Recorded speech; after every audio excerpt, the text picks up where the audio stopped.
PSC ഇൻഫിനിറ്റിലേക്ക് എല്ലാവർക്കും സ്വാഗതം.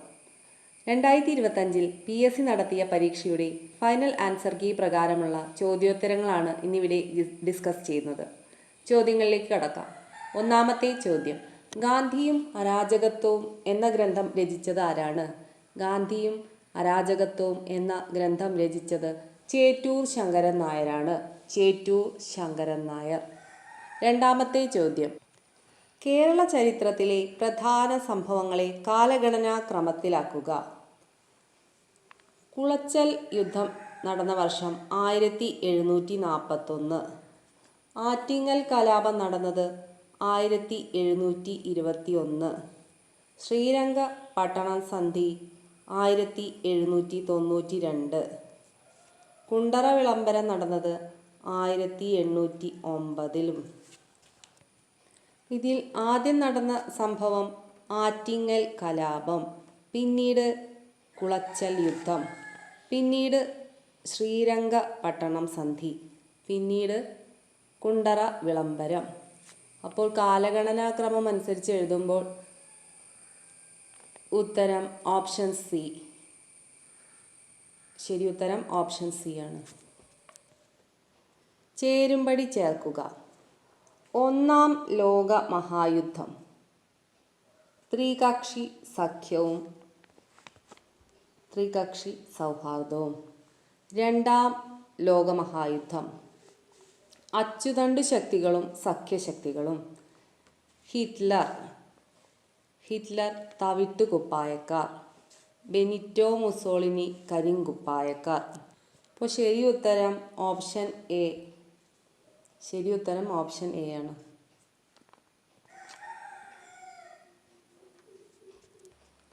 നാലാമത്തെ ചോദ്യം, ചേരുംപടി ചേർക്കുക.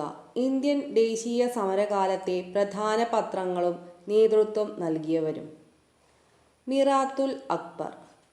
മിറാത്തുൽ അക്ബർ ആരുടെ പത്രമാണ്? രാജാറാം മോഹൻ റോയുടെ പത്രമാണ്. കേസരി, മറാത്ത എന്നീ പത്രങ്ങൾ ബാലഗംഗാധര തിലകന്റെ പത്രങ്ങളാണ്.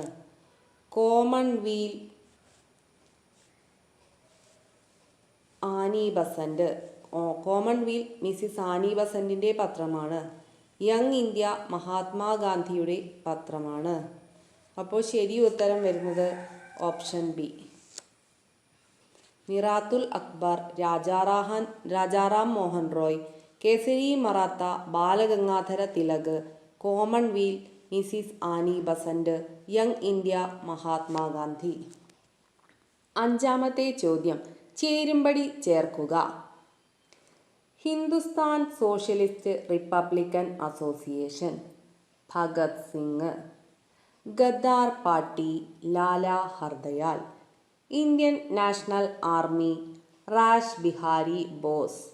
Forward Bloc, Subhash Chandra Bose. Hindustan Socialist Republic Association രൂപീകരിച്ചത് Bhagat Singh. Ghadar Party, Lala Hardayal. Indian National Army, Rash Behari Bose. Forward Bloc രൂപീകരിച്ചത് സുഭാഷ് ചന്ദ്രബോസുമാണ്. അപ്പോൾ ശരി ഉത്തരം ഓപ്ഷൻ ഡി. ശരി ഉത്തരം ഓപ്ഷൻ ഡി. ആറാമത്തെ ചോദ്യം, ഇന്ത്യൻ പാർലമെന്റിൽ തുടർച്ചയായി ഏറ്റവും അധികം ബജറ്റ് അവതരിപ്പിച്ച റെക്കോർഡ് ആർക്കാണ്? ഇന്ത്യൻ പാർലമെന്റിൽ തുടർച്ചയായി ഏറ്റവും അധികം ബജറ്റ് അവതരിപ്പിച്ച റെക്കോർഡ് നിർമ്മല സീതാരാമനാണ്. നിർമ്മല സീതാരാമൻ. ഏഴാമത്തെ ചോദ്യം, ഉത്തരേന്ത്യൻ സമതലങ്ങളിൽ നിന്നും വീശുന്ന ഉഷ്ണക്കാറ്റാണ് ലൂ. എന്നാൽ മാങ്ങ പഴുക്കുന്നതിനും പൊഴിയുന്നതിനും കാരണമാകുന്ന ഉഷ്ണകാലത്ത് ദക്ഷിണേന്ത്യയിൽ വീശുന്ന പ്രാദേശിക വാദം ഏതാണ്? ഉത്തരേന്ത്യൻ സമതലങ്ങളിൽ നിന്നും വീശുന്ന ഉഷ്ണക്കാറ്റാണ് ലൂ. എന്നാൽ മാങ്ങ പഴുക്കുന്നതിനും പൊഴിയുന്നതിനും കാരണമാകുന്ന ഉഷ്ണകാലത്ത് ദക്ഷിണേന്ത്യയിൽ വീശുന്ന പ്രാദേശിക വാദമാണ് മാംഗോ ഷവർ. ഉത്തരം ഓപ്ഷൻ ഡി, മാംഗോ ഷവർ. എട്ടാമത്തെ ചോദ്യം PSC ഡിലീറ്റ് ചെയ്തിട്ടുണ്ട്. ഒമ്പതാമത്തെ ചോദ്യം, ഇന്ത്യയുടെ കാലാവസ്ഥ, ജനജീവിതം എന്നിവ രൂപപ്പെടുത്തുന്നതിൽ ഉത്തരപർവ്വത മേഖല വഹിക്കുന്ന പങ്കുമായി ബന്ധമില്ലാത്ത പ്രസ്താവന ഏതാണ്? ഉത്തരം ഓപ്ഷൻ സി ആണ്. Option C. അപ്പോൾ ശരിയായ പ്രസ്താവനകൾ ഒന്ന് വായിക്കാം. നദികളുടെ ഉത്ഭവ പ്രദേശം. മാൺസൂൺ കാറ്റുകളെ തടഞ്ഞു നിർത്തി ഉത്തരേന്ത്യയിൽ ഉടനീളം മഴ പെയ്യിക്കുന്നത് ഉത്തരപർവ്വത മേഖലയാണ്. വൈവിധ്യമാർന്ന സസ്യജന്തുജാലങ്ങൾ ഉടലെടുക്കുന്നതിന് കാരണമാകുന്നു. 10ാമത്തെ ചോദ്യം. ഉപദ്വീപീയ പീഠഭൂമിയിലെ പരൽ രൂപ ശിലാപാളിയിലും ഉയരം കുറഞ്ഞ കുന്നുകളിലുമാണ് ധാതുവിഭവങ്ങൾ ഏറെയും കേന്ദ്രീകരിച്ചിരിക്കുന്നത്. ഈ മേഖലയുമായി ബന്ധപ്പെട്ട് തന്നിരിക്കുന്ന പ്രസ്താവനകളിൽ തെറ്റായത് തിരഞ്ഞെടുക്കുക. ഉത്തരം വരുന്നത് ഓപ്ഷൻ ഡി. ഓപ്ഷൻ ഡി ആണ് തെറ്റായത്. അപ്പോൾ ശരിയായ പ്രസ്താവനകൾ ഏതൊക്കെയാണ്? ഛോട്ടാ നാഗ്പൂർ പ്രദേശം ഇന്ത്യയിലെ ഏറ്റവും സമ്പന്നമായ ധാതുവിഭവ കലവറയാണ്. ധാരാളം അലോഹ ധാതുക്കളാൽ സമൃദ്ധമാണ് ഉപദ്വീപീയ പീഠഭൂമി. ഉപദ്വീപീയ പീഠഭൂമിയെ വടക്കു കിഴക്കൻ പീഠഭൂമി പ്രദേശം, മധ്യമേഖല തുടങ്ങി വിവിധ ഭാഗങ്ങളായി തരംതിരിച്ചിരിക്കുന്നു. 11ാമത്തെ ചോദ്യം. 1986 ഉൾനാടൻ ജലഗതാഗത അതോറിറ്റി രൂപം കൊണ്ട ശേഷം ഇന്ത്യയിൽ 5 ജലപാതകളെ ദേശീയ ജലപാതകളായി പ്രഖ്യാപിച്ചു. ഇതിൽ കൊല്ലം മുതൽ കോട്ടപ്പുറം വരെയുള്ള പശ്ചിമ തീര കനാൽ അറിയപ്പെടുന്നത് ദേശീയ ജലപാത 3 NW3. ഉത്തരം ഓപ്ഷൻ ബി ദേശീയ ജലപാത 3. 12ാമത്തെ ചോദ്യം. മരണാനന്തര ബഹുമതിയായി 2025 പത്മവിഭൂഷൺ നേടിയ മലയാള സാഹിത്യകാരൻ ആരാണ്? മരണാനന്തര ബഹുമതിയായി 2025 പത്മവിഭൂഷൺ നേടിയ മലയാള സാഹിത്യകാരനാണ് MT വാസുദേവൻ നായർ. MT വാസുദേവൻ നായർ. 13ാമത്തെ ചോദ്യം. കേരള മോഡൽ വികസന പദ്ധതി എന്നറിയപ്പെടുന്ന പഞ്ചവത്സര പദ്ധതി ഏതാണ്? കേരള മോഡൽ വികസന പദ്ധതി എന്നറിയപ്പെടുന്ന പഞ്ചവത്സര പദ്ധതിയാണ് 10ാം പഞ്ചവത്സര പദ്ധതി. 10ാം പഞ്ചവത്സര പദ്ധതി. 14ാമത്തെ ചോദ്യം. വ്യവസായ വ്യാപാര വാണിജ്യ രംഗങ്ങളിലുള്ള സർക്കാരിൻ്റെ നേരിട്ടുള്ള പങ്കാളിത്തം കുറയ്ക്കുവാൻ ഉദ്ദേശിച്ചുള്ള നയം ഏതാണ്? വ്യവസായ വ്യാപാര വാണിജ്യ രംഗങ്ങളിലുള്ള സർക്കാരിൻ്റെ നേരിട്ടുള്ള പങ്കാളിത്തം കുറയ്ക്കുവാൻ ഉദ്ദേശിച്ചുള്ള നയമാണ് സ്വകാര്യവൽക്കരണം. 15ാമത്തെ ചോദ്യം. സാമ്പത്തിക ചോർച്ചാ സിദ്ധാന്തം ആദ്യമായി അവതരിപ്പിച്ച ഇന്ത്യക്കാരൻ ആരാണ്? സാമ്പത്തിക ചോർച്ചാ സിദ്ധാന്തം ആദ്യമായി അവതരിപ്പിച്ച ഇന്ത്യക്കാരനാണ് ദാദാഭായ് നവറോജി. ഉത്തരം ഓപ്ഷൻ ഡി ദാദാഭായ് നവറോജി. 16ാമത്തെ ചോദ്യം. ആസൂത്രണത്തിനു വേണ്ടി പ്ലാനിംഗ് കമ്മീഷനു പകരം ഇന്ത്യയിൽ നിലവിൽ വന്ന സംവിധാനമാണ് നീതി ആയോഗ്. ആസൂത്രണത്തിനു വേണ്ടി പ്ലാനിംഗ് കമ്മീഷനു പകരം ഇന്ത്യയിൽ നിലവിൽ വന്ന സംവിധാനമാണ് നീതി ആയോഗ്. 17ാമത്തെ ചോദ്യം. ഹോട്ടൽ വ്യവസായം താഴെ പറയുന്നവയിൽ ഏത് സാമ്പത്തിക മേഖലയിൽ പെടുന്നു? ഹോട്ടൽ വ്യവസായം തൃതീയ മേഖലയിൽ പെടുന്നു. ഉത്തരം ഓപ്ഷൻ സി തൃതീയ മേഖല. 18ാമത്തെ ചോദ്യം. നെൽകൃഷിയുമായി ബന്ധപ്പെട്ട ശരിയായ പ്രസ്താവന തിരഞ്ഞെടുക്കുക. 1. ഇന്ത്യയിലെ മുഖ്യവിളകളിൽ ഒന്നാണ് നെല്ല്. ഇന്ത്യയിലെ മുഖ്യവിളകളിൽ ഒന്നാണ് നെല്ല്. ഇത് ശരിയാണ്. 2. എക്കൽ മണ്ണാണ് നെൽകൃഷിക്ക് അനുയോജ്യം.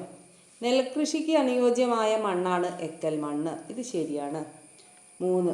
ഉയർന്ന താപനിലയും മഴയും ലഭിക്കുന്ന പ്രദേശങ്ങളിൽ കൃഷി ചെയ്യുന്നു. ഉയർന്ന താപനിലയും മഴയും ലഭിക്കുന്ന പ്രദേശങ്ങളിലാണ് നെല്ല് കൃഷി ചെയ്യുന്നത്. ഇതും ശരിയാണ്. നെല്ല് ഒരു ഖാരിഫ് വിളയാണ്. ഇതും ശരിയാണ്. നെല്ല് ഖാരിഫ് വിളയാണ്. അപ്പോൾ ഉത്തരം വരുന്നത് option A all of the above. Option A. 19ാമത്തെ ചോദ്യം.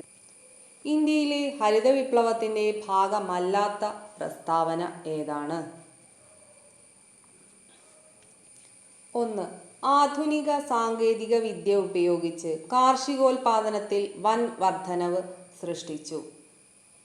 ഇത് ശരിയായ പ്രസ്താവനയാണ്. 2. ഭക്ഷ്യോൽപാദന രംഗത്ത് ഇന്ത്യ സ്വയം പര്യാപ്തത കൈവരിച്ചു. ഭക്ഷ്യോൽപാദന രംഗത്ത് ഇന്ത്യ സ്വയം പര്യാപ്തത കൈവരിച്ചു. ഇതും ശരിയാണ്. 3. ജലസേചന സൗകര്യങ്ങൾ, അത്യുൽപാദന ശേഷിയുള്ള വിത്തിനങ്ങൾ, രാസവളങ്ങൾ, രാസകീടനാശിനികൾ എന്നിവ വ്യാപകമായി ഉപയോഗിച്ചു. ഇതും ശരിയായ പ്രസ്താവനയാണ്. 4ാമത്തെ പ്രസ്താവന തെറ്റാണ്. 3ാം പഞ്ചവത്സര പദ്ധതി മുതലാണ് ഹരിത വിപ്ലവം ആരംഭിച്ചത്. അപ്പോൾ ഇന്ത്യയിലെ ഹരിത വിപ്ലവത്തിൻ്റെ ഭാഗമല്ലാത്ത പ്രസ്താവനയാണ് ചോദിച്ചത്. ഉത്തരം വരുന്നത് ഓപ്ഷൻ സി. പ്രസ്താവന 1, 2, 3 ശരിയാണ്, 4 തെറ്റാണ്. 20ാമത്തെ ചോദ്യം. 6 മുതൽ 14 വയസ്സ് വരെയുള്ള കുട്ടികൾക്ക് സൗജന്യവും നിർബന്ധിതവുമായ വിദ്യാഭ്യാസം നൽകണമെന്നത് മാതാപിതാക്കളുടെ കടമയാണെന്ന് നിർദ്ദേശിച്ച ഭരണഘടനാ ഭേദഗതിയാണ് 86ാം ഭരണഘടനാ ഭേദഗതി. ഉത്തരം ഓപ്ഷൻ ബി. 86ാം ഭരണഘടനാ ഭേദഗതി. 21ാമത്തെ ചോദ്യം. 1928 ആരുടെ നേതൃത്വത്തിലാണ് ഇന്ത്യൻ ഭരണഘടനയുടെ കരട് രേഖ നിർമ്മിച്ചത്? 1928 ആരുടെ നേതൃത്വത്തിലാണ് ഇന്ത്യൻ ഭരണഘടനയുടെ കരട് രേഖ നിർമ്മിച്ചത്? ഉത്തരം ഓപ്ഷൻ എ. മോത്തിലാൽ നെഹ്റു. 22ാമത്തെ ചോദ്യം. ജനാധിപത്യ ഭരണഘടനയിൽ ഇല്ലാത്തത് ഏതാണ്? ഉത്തരം ഓപ്ഷൻ ബി. രാഷ്ട്രത്തലവൻ്റെ പേര്. രാഷ്ട്രത്തലവൻ്റെ പേര് ജനാധിപത്യ ഭരണഘടനയിൽ ഇല്ലാത്തതാണ്. രാഷ്ട്രത്തലവൻ്റെ അധികാരം, രാഷ്ട്രത്തിൻ്റെ പേര്, നിയമനിർമ്മാണ സഭയുടെ പേര് ഇവയെല്ലാം ജനാധിപത്യ ഭരണഘടനയിൽ ഉൾക്കൊള്ളുന്നതാണ്. 23ാമത്തെ ചോദ്യം. വില്ലേജ് പഞ്ചായത്തുകൾ രൂപീകരിക്കാൻ സംസ്ഥാന ഗവൺമെൻറ്റുകളെ ചുമതലപ്പെടുത്തുന്ന ഭരണഘടനാ അനുച്ഛേദം ഏതാണ്? വില്ലേജ് പഞ്ചായത്തുകൾ രൂപീകരിക്കാൻ സംസ്ഥാന ഗവൺമെൻറ്റുകളെ ചുമതലപ്പെടുത്തുന്ന ഭരണഘടനാ അനുച്ഛേദമാണ് 40ാം ഭരണഘടനാ അനുച്ഛേദം. ഉത്തരം ഓപ്ഷൻ സി. 40. 24ാമത്തെ ചോദ്യം.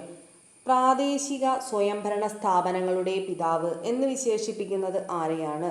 പ്രാദേശിക സ്വയംഭരണ സ്ഥാപനങ്ങളുടെ പിതാവ് എന്ന് വിശേഷിപ്പിക്കുന്നത് ലോർഡ് റിപ്പൺ പ്രഭുവിനെയാണ്. ലോർഡ് റിപ്പൺ ആണ് പ്രാദേശിക സ്വയംഭരണ സ്ഥാപനങ്ങളുടെ പിതാവ് എന്നറിയപ്പെടുന്നത്. 25ാമത്തെ ചോദ്യം. യൂണിഫോം സിവിൽ കോഡ് നടപ്പാക്കിയ ഇന്ത്യയിലെ ആദ്യ സംസ്ഥാനം ഏതാണ്? യൂണിഫോം സിവിൽ കോഡ് നടപ്പാക്കിയ ഇന്ത്യയിലെ ആദ്യ സംസ്ഥാനമാണ് ഉത്തരാഖണ്ഡ്. ഉത്തരാഖണ്ഡിലാണ് യൂണിഫോം സിവിൽ കോഡ് ആദ്യമായി നടപ്പിലാക്കിയത്. 26ാമത്തെ ചോദ്യം. 3ാം മോദി ഗവൺമെൻറ് രൂപീകരിച്ച 8 ക്യാബിനറ്റ് കമ്മിറ്റികളിൽ പ്രധാനമന്ത്രി അംഗമല്ലാത്ത കമ്മിറ്റിയാണ് പാർലമെൻ്ററി കാര്യസമിതി. 27ാമത്തെ ചോദ്യം. തദ്ദേശ ഗവൺമെൻറ്റുമായി ബന്ധപ്പെട്ട് ശരിയായ പ്രസ്താവന ഏതാണ്? ശരിയായ പ്രസ്താവനയാണ് ചോദിച്ചത്. 1. തദ്ദേശ ഗവൺമെൻറ്റുകളിലെ പ്രതിനിധികളെ തിരഞ്ഞെടുക്കുന്നത് സംസ്ഥാന തെരഞ്ഞെടുപ്പ് കമ്മീഷനാണ്. തദ്ദേശ ഗവൺമെൻറ്റുകളിലെ പ്രതിനിധികളെ തിരഞ്ഞെടുക്കുന്നത് സംസ്ഥാന തിരഞ്ഞെടുപ്പ് കമ്മീഷനാണ്. തദ്ദേശ സ്വയംഭരണ സ്ഥാപനങ്ങളിലെ പ്രതിനിധികളെ തിരഞ്ഞെടുക്കുന്നത് 5 വർഷത്തേക്കാണ്. ഇത് രണ്ടുമാണ് ശരിയായ പ്രസ്താവന. അപ്പോൾ ഉത്തരം വരുന്നത് ഓപ്ഷൻ സി. 1, 3 ശരിയാണ്. 28ാമത്തെ ചോദ്യം. സംസ്ഥാന സാമ്പത്തിക കമ്മീഷനുമായി ബന്ധപ്പെട്ട് ശരിയായ പ്രസ്താവന ഏതാണ്? സംസ്ഥാന സാമ്പത്തിക കമ്മീഷനുമായി ബന്ധപ്പെട്ട് ശരിയായ പ്രസ്താവന ഏത്? 1. കമ്മീഷനെ നിയമിക്കുന്നത് സംസ്ഥാന ഗവൺമെൻറ്റാണ്. ഇത് ശരിയാണ്. കമ്മീഷനെ നിയമിക്കുന്നത് സംസ്ഥാന ഗവൺമെൻറ്റാണ്. 2. 5 വർഷമാണ് കമ്മീഷൻ്റെ കാലാവധി. സംസ്ഥാന സാമ്പത്തിക കമ്മീഷൻ്റെ കാലാവധി 5 വർഷമാണ്. ഇതും ശരിയായ പ്രസ്താവനയാണ്. അപ്പോൾ ശരി ഉത്തരം ഓപ്ഷൻ സി. only 1 and 3. ശരി ഉത്തരം option B. only 1 and 2. Option B ആണ് ശരി ഉത്തരം. only 1 and 2. 29ാമത്തെ ചോദ്യം. ഇന്ത്യൻ ഭരണഘടനയിലെ സംസ്ഥാന ലിസ്റ്റിൽ പെടുന്ന വിഷയങ്ങളുമായി ബന്ധപ്പെട്ട് ശരിയായ പ്രസ്താവന ഏതാണ്? ഇന്ത്യൻ ഭരണഘടനയിലെ സംസ്ഥാന ലിസ്റ്റിൽ പെടുന്ന വിഷയങ്ങളുമായി ബന്ധപ്പെട്ട ശരിയായ പ്രസ്താവനയാണ് ചോദിച്ചത്. കൃഷിയും പോലീസും. ഇത് സ്റ്റേറ്റ് ലിസ്റ്റിൽ ഉൾപ്പെടുന്ന വിഷയങ്ങളാണ്. കൃഷിയും പോലീസും. 2. ജയിലും തദ്ദേശ ഗവൺമെൻറ്റും. ജയിലും തദ്ദേശ ഗവൺമെൻറ്റും സ്റ്റേറ്റ് ലിസ്റ്റിൽ ഉൾപ്പെടുന്ന വിഷയങ്ങളാണ്. അപ്പോൾ ശരി ഉത്തരം വരുന്നത് option A, only 1 and 2. only 1 and 2. വിദ്യാഭ്യാസവും വനവും കൺകറന്റ് ലിസ്റ്റിൽ ഉൾപ്പെടുന്ന വിഷയങ്ങളാണ്. 30ാമത്തെ ചോദ്യം. സംസ്ഥാന വനിതാ കമ്മീഷനുമായി ബന്ധപ്പെട്ട് ശരിയായ പ്രസ്താവന ഏതാണ്? സംസ്ഥാന വനിതാ കമ്മീഷനുമായി ബന്ധപ്പെട്ട് ശരിയായ പ്രസ്താവന ഏതാണ്? 1. പി സതീദേവിയാണ് കമ്മീഷൻ ചെയർപേഴ്സൺ. സംസ്ഥാന വനിതാ കമ്മീഷന്റെ ചെയർപേഴ്സൺ പി സതീദേവിയാണ്. ഇത് ശരിയായ പ്രസ്താവനയാണ്. വനിതാ കമ്മീഷന്റെ ആസ്ഥാനം പട്ടം തിരുവനന്തപുരമാണ്. തിരുവനന്തപുരത്തെ പട്ടമാണ് വനിതാ കമ്മീഷന്റെ ആസ്ഥാനം. ഇതും ശരിയായ പ്രസ്താവനയാണ്. 3. വനിതാ കമ്മീഷൻ രൂപീകരിച്ചത് കേരള സംസ്ഥാന വനിതാ കമ്മീഷൻ ആക്ട് പ്രകാരമാണ്. വനിതാ കമ്മീഷൻ രൂപീകരിച്ചത് കേരള സംസ്ഥാന വനിതാ കമ്മീഷൻ ആക്ട് പ്രകാരമാണ്. ഇതും ശരിയായ പ്രസ്താവനയാണ്. അപ്പോൾ ശരി ഉത്തരം option D, all of the above. 1, 2, 3 ശരിയാണ്. വീഡിയോ ഇഷ്ടപ്പെട്ടാൽ എല്ലാവരും ചാനൽ സബ്സ്ക്രൈബ് ചെയ്യാനും ലൈക്ക് ചെയ്യാനും മറക്കരുത്. നിങ്ങളുടെ അഭിപ്രായങ്ങളും നിർദ്ദേശങ്ങളും കമൻറ്റ് ബോക്സിൽ രേഖപ്പെടുത്താനും മറക്കരുത്. വീഡിയോ കണ്ട എല്ലാവർക്കും നന്ദി.